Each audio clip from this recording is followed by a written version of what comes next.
That's there's a lot of similarities. Oh my God. That's why it got to me, and I thought, I want to share this because it's another thing that I see, and I think to myself, okay, yeah, for one, there shouldn't be so many black men and such going to jail. But for two, if they're going to go, then please make it be the first, last, and only time. So rehabilitation, communication, education, that's the thing I'm thinking that they need to be doing. Because if they're in there, put that time to good use. Because maybe you could, if you're a black man and you go to jail over here, they ain't claiming you. They're sending you for 2, 3, 5, 10 plus years. Believe me, they're going to send you for a long time. So make use of that time so that you don't repeat the cycle. Because then if your children see that, they might start thinking, oh, well, it's cool to be a bank robber. I'm going to do what daddy does. Oh, and I really, man, hopefully children don't think it's cool to do what daddy does and go to jail. But otherwise, it just goes down, isn't it? But it's something where, as we talk about the incarceration, there's so many facets to it, I guess is what I'm getting to. And that area where I think, as you mentioned, I think it would be good for the children to see their fathers. And I think it would be good for them to communicate with them from a video. And it may help them. It may be son, or daughter, I don't want you to be involved in something that would get your freedom taken away from you like mine has been. And so if a child constantly sees that may be a positive thing. That's really, really, really something to think about. Yeah, exactly. That's why I suddenly realized, okay, you couldn't stop him going to jail. Because you see, the story that I wanted to share just briefly, because my time is running away with me. We have to go for a break shortly. But I just wanted to mention this. You see, when Lil Wayne went to jail, obviously this was a while ago now. But when he went to jail, because he's not with his ex-wife anymore. But they have such a great relationship that, that is still his family unit, as it were.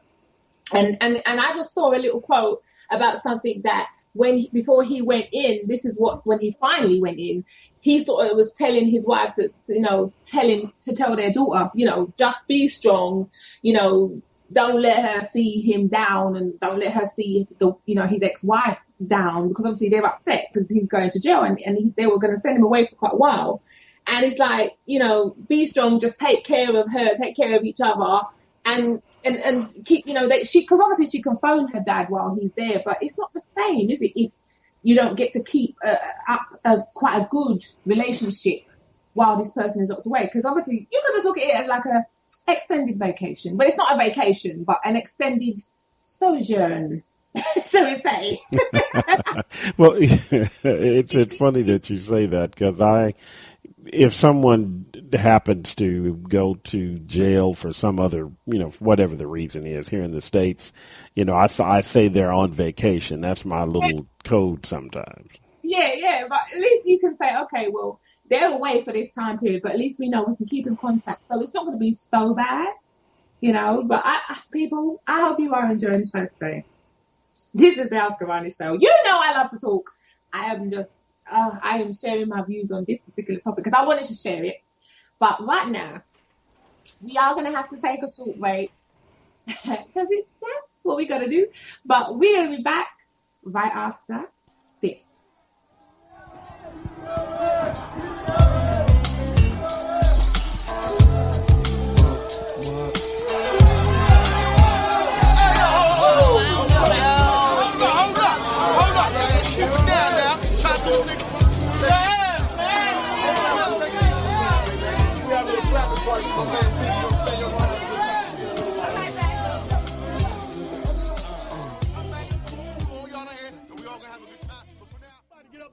Let me hear, yeah!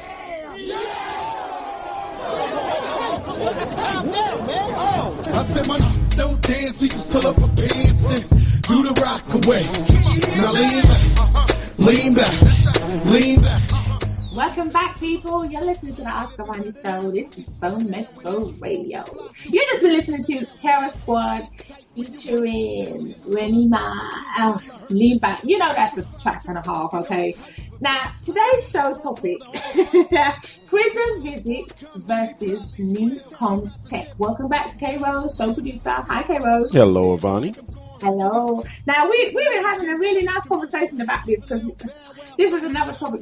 I had a bee in my bonnet about this topic I wanted to share with you because, as I was saying before the break, we have these similarities, don't we, of, having so many black people in jail. And it seems to be getting worse. And I'm just like, okay, I don't like that trend. But I realise that while, unfortunately that trend is happening, there's ways I'm hoping that we can make it less in the future if we have the rehabilitation and the communication and, people able to spend time with each other and have the visits. And the reason why this show is so interesting to me is because I love technology, as you can tell. This is the way we are doing the Ask Avani Show, people. Yes, this is live. Yes, I am in the UK as we speak. Okay, we are 10 minutes, just before 10 minutes to the hour. So, that's why I have to stress this, that I love technology. And I just sit there thinking, I need to find a way to campaign the government, the UK government, to say that's something they need to add to the Ministry of Justice, because I think that they should do that. Because over here in the UK, we were talking about this before, weren't we, K-Rose? We're not as quick to embrace the technology. I know you guys in the US, the jail systems and the penitentiaries, they've already started to incorporate this. Right. But yeah, we're not as quick on the uptake. But when we get there, we will get there. Well, I don't know if we're incorporating this particular aspect of the video conferencing. I think, as I mentioned to you, that they are doing some things in the United States where when they're doing, the prisoners are appearing before the judge, those things are all via video, so they're not transporting the prisoners back and forth to the courthouse. But, I don't know of anybody that's doing video visits, and I'll look that up, actually. That's what I do as the producer. I'll look that up. There is one. You know what? I sent you the link. There is one. Okay, I found it because I was so surprised. And I thought, oh my God, they are really doing these video visits. And I was so surprised because I thought, it's not something that we heard a lot about, sort of thing. And I was like, that's really good. That's another reason why I thought, okay, if it's being tried and tested over there in America, and because there was a mother that was saying that she was watching her son, and she was obviously having a video visit with him, but she said she missed going in to see him, kind of thing. And I'm thinking, maybe that particular person has sort of tried to cut down on the physical visits, and they're upping the video visits, because she said, I miss going in and checking him over physically, looking at him, sitting across from the table.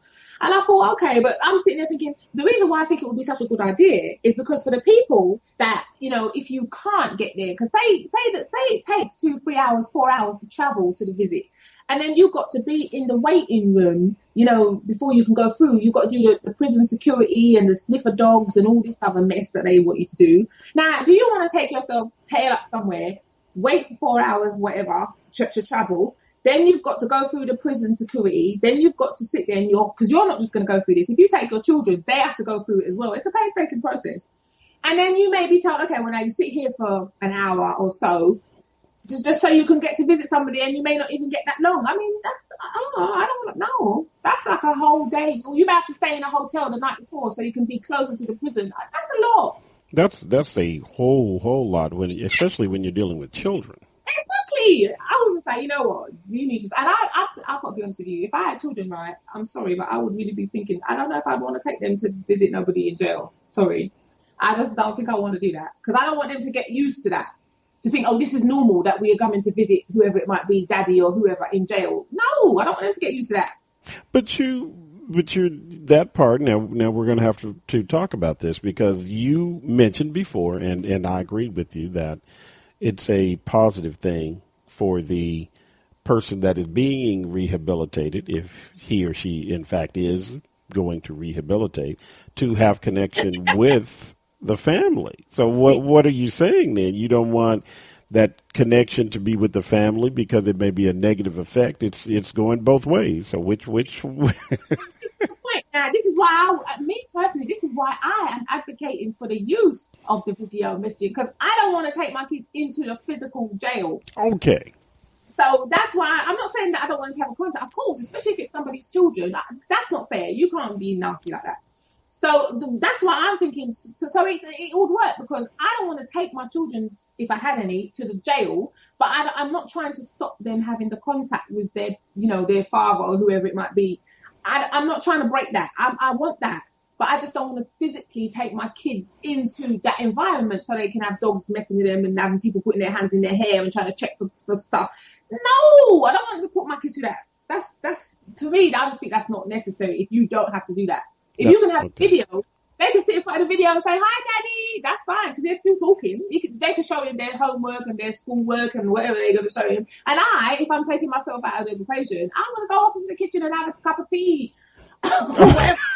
I'm putting the children in front of a PC to talk to their dad or whoever it is, and I'm going off, and I'm just like, "Okay, Dad, to tell me when you finish," and that's it. They can sit in front of the screen for 2 hours. I don't know. Okay, and see, again, I think that's a subject that we need to pop out to Facebook and ask a question on Twitter.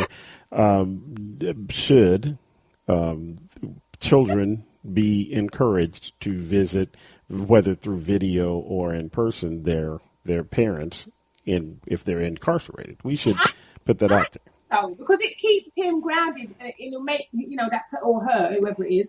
It keeps the parent grounded to know, okay, this is your responsibility. Your children are your responsibility. Now, the fact that you're away at the moment doesn't mean that you get absolved of that responsibility. You find yourself where you find yourself because you did something stupid, but you need to keep in contact with your children because that's what happens. The kids, if they don't keep in contact with them, they grow up thinking, "Oh, my mum or my dad, they just went off to jail. They didn't care about me. They didn't bother to write to me. They didn't call me." Because obviously calling from jail is quite expensive and, things like that.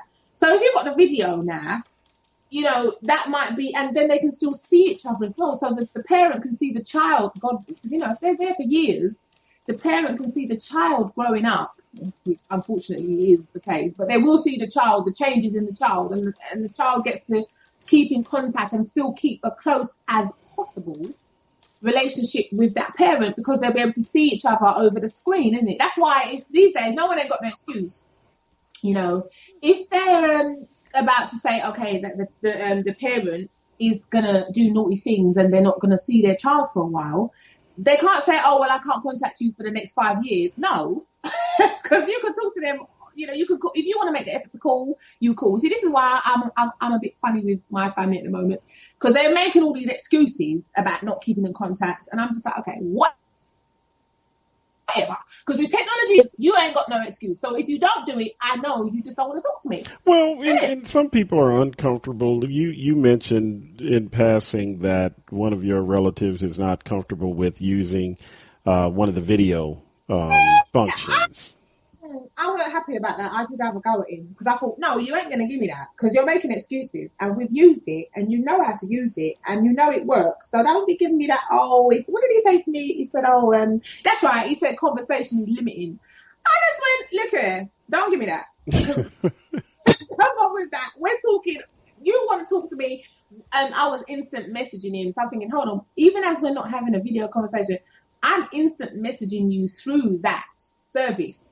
So that's the communication. Because I said to them already, I said, I don't care how you do it, just do it.